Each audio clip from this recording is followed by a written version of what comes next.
역사상 최대 규모의 무기 수출 계약이 성사되어서 K-방산의 열풍이 뜨겁습니다. 폴란드, 아랍에미리트, 이집트, 노르웨이 등 세계는 왜 한국산 무기에 주목하는 걸까요? 대한민국 방위산업에 대해서 알아보겠습니다. 전 고등군사법원장 고석 변호사님 나오셨습니다. 안녕하십니까? 안녕하세요. 네. 고 변호사님은 육사 39기 나오셨는데 네. 서울 법대도 다니셔서 네. 그러니까 군인이자 법률가로 네. 활동을 하셨고 군 법조인이신데 오늘은 방위산업 얘기 좀 부탁드리겠습니다. 네. 방위산업하면 무기를 만드는 산업이다. 네. 그렇습니다. 그렇게 이해되겠죠? 예. 예. 우리 방위산업 발전 및 지원에 관한 법률에 보면 그 방위산업이라고 하는 것은 그 무기체계, 방산물자, 전략물자들을 연구 개발하거나 생산하는 산업이다. 이렇게 규정하고 있습니다. 그런데 한국의 방위산업이 장기적인 호황에 올라탔다. 네. 이런 평가 맞을까요? 예, 저는 그거에 동의합니다. 예. 우선 방위산업은 그 군사적으로는 우리가 직면하고 있는 그 안보 문제와 관련해서 국민의 생명과 재산을 지키고 또 경제적으로는 수출에 의존하는 우리 한국 입장에서는 무역 수지를 개선하는 그런 문제가 있고요. 정치 외교적 영향력 면에서는 이제 국제사회에서 한국의 역할이 증대되는 그런 문제가 있고 특히 그런데 지금의 이제 트렌드가 그 안보 상황이 국제적인 안보 상황이 우크라이나라든가 하마스 사태가 이 어떤 글로벌 수요 무기 수요에 대한 어떤 그 증대 그렇죠. 이런 분위기지 않습니까? 예. 예. 그래서 아마도 한국의 좋은 성능이 우수한 무기들이 아마 많이 수출이 증대될 것으로 이렇게 예상을 합니다. 그리고 수출이 증대되면 또 고용이 증대되고 또 규모의 경제가 이루어지고 또 수익성도 증가되고 또 그러다 보면 이제 그런 비용으로 재투자를 해서 그렇죠. 또 아무래도 이제 그 새로운 또 무기 체계를 새로 개발하고 또 그러면 이제 그 새로운 시장에 대해서 선점하고 이렇게 선순환이 되기 때문에 네. 예, 그래서 그리고 또 이제 이런 방산 시장 같은 경우는 한번 어떤 분야의 어떤 선두를 점유하면 그걸 상당히 장기적으로 유지할 수 있는 오래 가죠. 예. 왜냐하면 함부로 누구나 진입하기 어렵기 때문에요. 네. 왜냐하면 기술 같은 걸 함부로 이렇게 제공하지 않지 않습니까? 자주포 한국산이 최고야. 그렇습니다. 수십 년 간다. 그렇습니다. 네. 예. 군에 계실 때 네. 방위산업 관련 사건 이런 것도 많이 맡으셨죠. 네. 제가 법무관 생활했던 사람 중에는 그래도 이제 이런 방위산업이나 정부기업 분야에 좀 많이 일을 했던 것으로 기억합니다. 특히 이제 연구개발 사업과 관련해서는 우리 T-50 고등훈련기 그거 삼성항공하고 록히드 마틴하고 한국공군 간의 3년 계약으로 이루어진 건데요. 제가 네. 그때 국방부에 근무할 때 법률 자문을 했던 기억이 있고요. 그다음에 이제 우리가 1980년 중반 정도에 해상 초계기라는 이제 그 잠수함을 잡는 그런 네. 그 항공기를 구매한 적이 있는데 네. 그것과 관련해서 좀 비싸게 구매하지 않았나. 네. 또 중개 수수료 관련해서 분쟁이 있었는데 뭐 그러한 국제 소송이라든가 이런 것도 제가 직접 했었고요. 그다음에 언론에 많이 알려졌죠. 린다김 사건 들어보셨습니까? 린다김 사건. 네, 유명했죠. 그것도 사실은 제가 담당해서 미국에까지 출장까지 가서 제가 잘 처리했던 사건으로 기억하고 있습니다. 네. 그런데 말이죠. 방위 산업이 성공하는 거는 네. 그냥 그 방위 산업 자체에 끝나는 게 아니라 군의 발전과 개혁이라는 뒷받침이 있어야 가능하다. 근데 그게 됐다. 뭐 이런 평가가 있는데 맞습니까? 네, 그 부분에 대해서도 이제 무슨 말씀을 지적하시는지 이해가 됩니다. 그동안 사실 과거에 사회에서 좀 어떤 부정적인 문제가 생기면 이거 군에서 배운 거 아니냐 뭐 이런 좀 부정적인 시각이 그렇지 않습니까? 뭐 병역 비리, 방산 비리, 예, 다양한 그렇습니다. 뭐, 예. 그러나 오늘날에는 상당히 많이 군이 투명해졌다. 네. 모든 분야에 있어서 그렇게 생각을 하고요. 제가 이제 또 근무할 때 직접 다뤘던 1998년경에 다뤘던 그 병무 비리 사건. 네. 예. 대한민국 창군 이래 최초로 한 두 달 만에 한 200여 명의 병역 비리 사범을 적발한 사건이 있는데 그걸 통해서 유전 돈 있으면은 무죄. 아니 유전 군대를 면제받고 군대 안 가고. 돈이 없으면 군대 가고 뭐 이런 그 자조적인 뭐 예. 이렇게 얘기가 있었는데 최소한 그거는 없어졌지 않나 그렇게 생각하고요. 네. 또 이제 방산 분야가 정말 열심히 하는 분야이지만 가끔씩 종종 그 스캔들이 생깁니다. 네. 비리. 그렇죠. 그래서 그런 부분에 대해서도 제가 아까 말씀한 그런 처리 그런 사건들이 종종 발생하고 그걸 군에서 이제 투명하게 처리하는 노력을 함으로써 많이 맑아졌고 네. 그런 것들이 결국엔 오늘날의 이제 K 방산의 네. 하나의 정신적인 토대가 되지 않았나 저는 감히 그렇게 생각을 해봅니다. 예, 말씀드리니까 그렇죠. 리베이트가 난무하고 그러면은 네, 줄 선을 대고 리베이트 네. 많이 주고 이런 데 신경 쓰지 그렇습니다. 진짜 제대로 된 개발을 해서 네, 투명하게 경쟁하겠다. 네. 이런 건 약간 뒷전이 될 수 네, 있으니까 네. 그래서 우리가 그게 이제 이제 깨끗해졌다는 거죠. 그렇습니다. 그래서 경쟁이 심화되고 또 그 경쟁이 공정 투명하게 처리되는 분위기가 되면 아무래도 무기 성능에 집중하게 되고 뭐 그런 것이 결국은 우리 또 아시다시피 우리 이 나라의 방산 분야에 근무하는 연구원이나 또 대기업의 인력들이 대단히 우수합니다.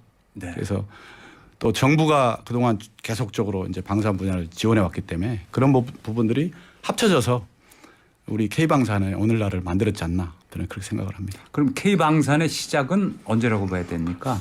그 제가 알기로는 뭐 그 사회자님도 잘 아시겠지만 그 박정희 대통령의 기여가 저는 참 크다 이렇게 생각합니다. 네. 예. 박정희 대통령께서 1968년도가 사실은 우리 이 남한의 입장에서 볼 때 안보적으로 상당히 취약했던 시기입니다. 김신조 사건. 김진우 그렇습니다. 또 닉슨 독트린을 하면서 한반도에서 미군이 철수할 것 같은 그런 분위기를 냈고 또 그래서 이제 당시 박정희 대통령이 그걸 막기 위해서 차라리 그러면 우리 한국군을 월남에 파견하겠다 뭐 이렇게까지 했던 건데 그때 당시에 이제 그 박정희 대통령이 이제 그런 안보적인 필요성 때문에 요즘에 말하는 그 우리 국방과학 연구소 그걸 창설했고 이듬해 이제 소위 그 어떤 무기 체계를 우리가 스스로 한번 만들어 보자 하는 지시를 합니다. 예. 그래서 거기가 아마 그전엔 상상도 못했던 그렇습니다. 거죠. 거기서 아마 그때는 사실 우리나라 소부대 전투 장비조차도 없던 시대입니다. 그 70년인가요? 국방과학연구소 만든 게. 네. 70년. 근데 창설 1년쯤 지났을 때 박정희 대통령의 미션을 받으셨다고요? 네. 박 대통령께서 한 71년 11월 9일쯤에 그 김정남인가요? 그때 국무총리한테 야 당신들 그 한번 네. 기본병기 7종류 국가연에서 한번 만들어봐. 연말까지 이렇게 한 겁니다. 사실은 11월 달에 지시를 하면서 연말까지. 예. 그게 또 이제 한 가지도 아니고 7가지. 예, 보면은 뭐 M1 소총, 뭐 카빈 소총, 기관총, 또 60mm, 81mm 박격포, 또 가장 기술적으로 어려운 3.5인치 로켓, 뭐 이런 걸 이제 만들어봐라 이렇게 지시한 것이죠. 예, 한 달 남짓, 한 40일. 예, 예. 그거 가능합니까 그게? 사실 인간적으로 불가능하다고 봐야 되지 않겠습니까? 그런데 연구원들이 해냈습니다. 예, 네. 그래서 12월 중순이 되니까 그 각하 이렇게 만들었습니다. 그래서 현장에 오셔서 야 그래? 그럼 한번 쏴봐지. 네. 쏴봐라 이렇게 한 겁니다. 그 사실은 그 미군들로 받은 탄약이나 이런 건 있지만 한 번도 우리 손으로 만든 무기를 직접 쏴보지 않았기 때문에 잘못되면 그 안에서 뭐 터진다든가 이래서 뭐 부상이나 사망이 발생할 수도 있잖아요. 네. 근데 대통령이 보는 앞에서 실제 시험을 했는데 완벽하게 그게 구현이 된 겁니다. 그래서 참 그만큼 우리 당시에 초창기에 우리 연구원들이 정말 몸을 사리지 않는 그런 조국에 대한 그런 어떤 마음, 또 대통령의 의지 이런 것들이 해서 우리 소위 K방산의 시초가 됐다. 그런 시작이 아주 있었군요. 정말 자랑스러운 네. 역사다라고 생각합니다. 그 자주국방 뭐 이런 목표를 세우고 방위산업 육성하기 시작한 게 이제 50년이 넘은 거 아닙니까? 그렇습니다. 그러면 현재 한국의 방산 수준 어느 정도라고 봐야 될까요? 사실 제가 이 분야의 전문가가 아니기 때문에 그 뭐라고 단정해서 말하기 그렇습니다만은 제가 알기로는 세계에서 자기 나라의 방어를 위해서 육상, 해상, 공중의 무기 체계를 전부 다 일괄적으로 독자적으로 자기 기술로 만들 수 있는 나라가 한 세계 8개국 정도 있다고 보고 있습니다. 육해공 모든 무기. 그렇습니다. 자기 국방에만 8나라밖에 안 된다. 예. 그 중에 우리 한국이 들어가 있습니다. 그리고 이제 뭐 무기를 만드는 기술이라든가 무기 성능이라든가 또 가격 또 생산을 위한 인프라스트럭처 수준에서 볼 때 감히 한국이 한 탑 5 정도는 되지 않나. 네. 그렇게 보는 게 우리 방산업계의 자부심이라고 생각합니다.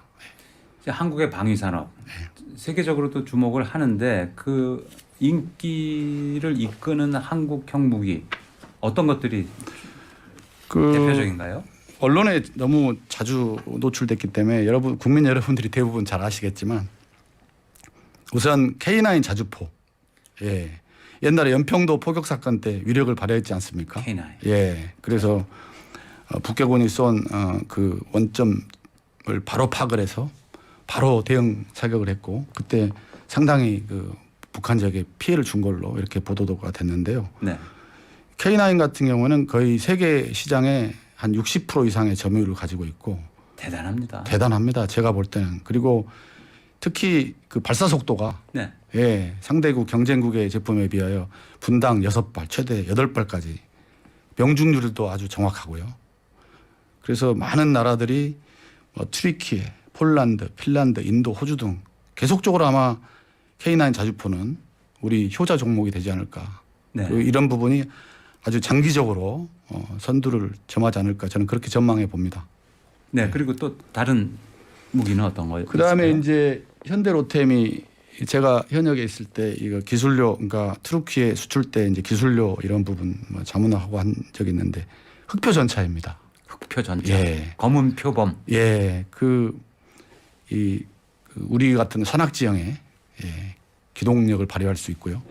또 그 물속에 가서 도하 능력도 있고 또 명중률도 좋고 주포와 그 기관총 그 어떤 무장 능력도 뛰어나고 그래서 무엇보다도 독일 같은 전차의 가격이 상대적으로 2분의 1 정도밖에 안 된다고 그래서 정말 독일 전차 유명하지 않습니까? 그렇습니다. 굉장히 독일이 자랑하는데 네. 가격이 반밖에 안 된다. 네, 제가 알기로는 그렇습니다. 그래서 정말 그 상품성이 있는 것이죠. 예. 이 흑표 전차가 K2죠. 그렇습니다. K2 전차. 예.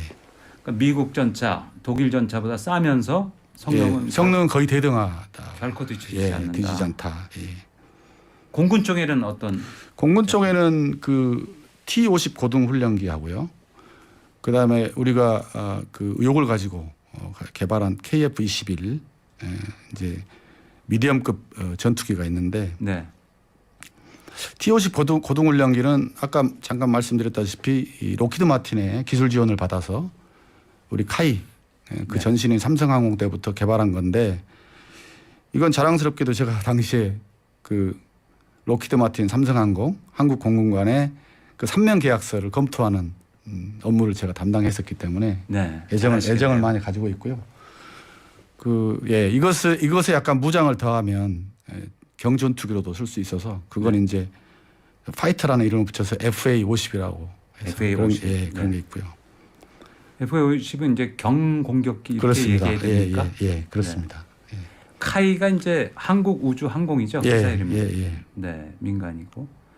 그다음에 장갑차를 호주 시장을 겨냥해서 만든 게 있다. 예. 그 원래 우리가 그 국내 전력화를 위해서 K-21 장갑차를 만들었고요. 네.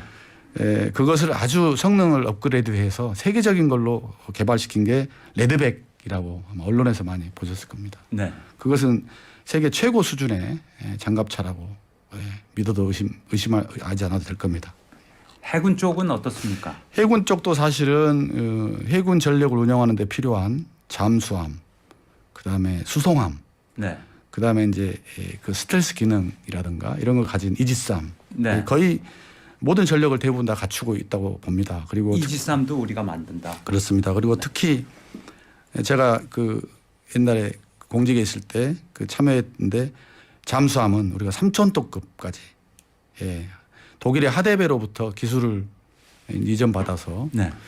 1차, 2차, 3차 사업이 계속 진행 중에 있는데 제가 기억하기로 당시에 1차 사업을 할 때 잠수함 3천 톤급 만들 때 국산화율을 10%를 목표로 해서 추진했었는데 그것도 성공하게 했고요. 그래서 제가 알기로는 잠수함도 필리핀이나 캐나다와 수출을 위한 여러 가지 협상 중에 있는 걸로 알고 있고요. 전망은 꽤 밝다고 알고 있습니다.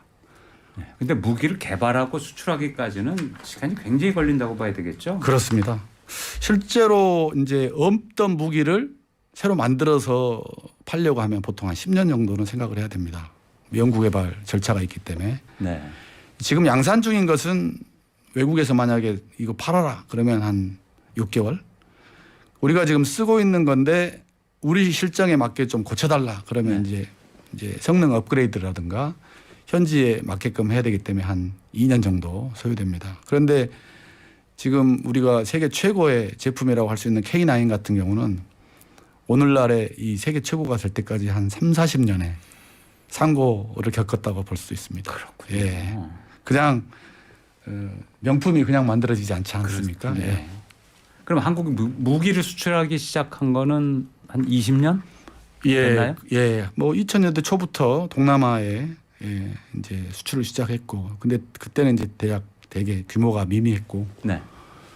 그 2010년 들어서부터 한 이제 10억 불이 넘어가는, 네. 예, 그리고 이제 그 수출선이 다변화돼서 지금은 뭐 아프리카라든가 중동이라든가 유럽이라든가 또 남미라든가 심지어는 캐나다, 북미 시장까지 또 미국하고 이제 국방조달 협정 같은 게 만약에 성사된다면 미국 시장도 우리가 충분히 넘볼 수 있는 아주 전망이 밝다고 생각합니다. 근데 무기 수출은 자동차 수출이나 컴퓨터 수출 이런 거하고 좀 다르지 않겠습니까? 예, 물론 그렇습니다. 그 일반적으로 이제 일반 상용품 같은 경우는 뭐 성능, 뭐 가격, 디자인 뭐 이런 거 주로 보고 하지 않습니까? 그리고 또 판매하는데 특별한 정책적이나 정치적인 그런 제한이 없는데 반해서 무기 체계는 훨씬 더 예를 들면 우리가 적대국에 팔 수 없죠. 예. 그런 그렇죠. 것처럼 정치 외교적인 우리가 팔고 싶어도 팔 수가 없고 상대방이 사고 싶어도 살 수 없는 이제 그런 어떤 국제 정치적인 그런 부분이 있고요. 또 이제 그 두 나라가 동시에 물건을 사고 싶어 하는데 두 나라가 적대 관계다. 그러면 어느 한 나라에 팔 수 없지 않습니까? 그렇군요. 예, 그런 또 부분이 있고 또 독재 국가라든가 이런 나라에 우리가 팔기도 어렵고 또 이제 그러나 이제 일반적으로 인도 조건이나 여러 가지 협상 조건이 맞으면 그 일반 상용품과 똑같이 판매하는데 큰 문제는 없으나 이제 잘 아시겠지만 우리 국방 예산이라는 게 어느 나라나 이게 물을 붓듯이 돈이 생기는 게 아니고 네. 매년 책정이 되어 있는데 갑자기 많은 무기를 사야 된다고 할 경우에는 그 나라에 예산이 없기 때문에 수출하는 입장에서 금융 지원을 해줘야 되는 그런 또 문제가 있고 그래서요. 그런 어떤 특성이 있다고 볼 수 있습니다. 네. 그렇군요. 네, 방위 산업 관련해서 국민들이 관심 가장 끌었던 게 폴란드 아닙니까? 네, 그렇습니다. 폴란드의 수출 예. 대단했는데 말이죠. 네. 작년에 17조 원 네. 어떻습니까? 예, 그 엄청난 그 실적을 낸 거죠. 예. 주로 이제 K2 전차 네. 갔고 예. K9도 갔나요? 네, 그렇습니다. 네. 근데 폴란드가 이제 관심을 끄는 게 예. 그 우리의 무기가 현재 도착했을 때 뭐 예. 대통령, 국무총리 나와서 뭐 뉴스 보도하고 현장에서 네. 대통령이 연설도 하고 뭐 예. 난리더라고요. 예, 난리가 났죠. 예, 그 항구에 우리 무기가 도착했을 때 대대적인 보도가 있었죠. 예. 그런데 원래 처음에 입찰 예. 경쟁하고 이럴 때는 예. 미국 제품, 독일 제품 뭐 이런 다른 나라 제품들이 선택될 거다. 예. 이런 전망도 있었는데 어떻게 한국을 선택했나요? 폴란드가? 예, 제가 생각할 때는 일단 한국의 무기가 일단 성능 면에서 세계적인 수준이고요. 그래서 그런 무기 선진국들하고 경쟁한다고 하더라도 하등의 품질상의 문제가 없고 그 밖에 여러 가지 조건들에서 우리가 압도적으로 유리했지 않는가. 그런 부분은 뭐냐면 우리는 이제 계속 전쟁을 준비하고 전쟁을 억제하기 위해서 우리 자체적으로 무장을 해야 되고 그러기 위해서는 고성능 무기 체계를 계속 연구 개발하고 성능 업그레이드 해와야 되기 때문에 네. 또 그런 게 이제 한미 동맹 같은 걸 통해서 우리 무기가 실전에서 대단한 성능이 있다 이런 좋은 평판을 가진 데다가 네. 또 이제 우리가 계속 무기 공장을 가동하고 있기 때문에 무기를 사면 후속 군수 지원이 중요한데요. 그걸 우리가 할 수 있고 또 무엇보다도 이제 독일이나 미국제보다 가격이 싸고 또 이제 납기를 맞추는 게 중요하지 않습니까? 폴란드가 우크라이나 전쟁 때문에 자국의 무기를 우크라이나에다 많이 인도해주고 나토에다 많이 인도해주고 나서 전력 공백이 생겨서 시급하게 그걸 보충해야 되는데 그걸 맞출 수 있는 나라는 우리나라 기업밖에 없다.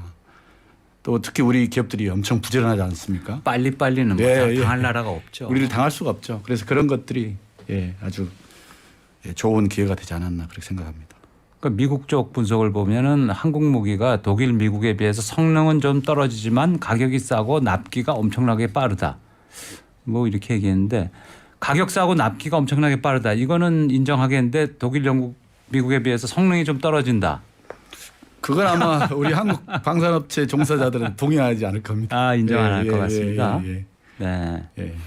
그런데 보니까 제가 뉴스를 보니까 납기가 워낙 빠르잖아요. 놀라울 정도로 유럽에서 볼 때. 근데 약속한 납기보다 또 조금 한두 달 먼저 납품하고 이런 경우도 있더라고요. 네, 그랬다고 들었습니다. 폴란드가 깜짝 놀라는 거죠. 참 대단한 것 같습니다. 예. 그런데 이 K9 자주포 뭐 거기 대표적인 것들이고. 근데 지금 세계 방산 수출 시장은 미국, 러시아, 프랑스. 네. 셋이 가장 많죠? 그렇습니다. 70%. 예.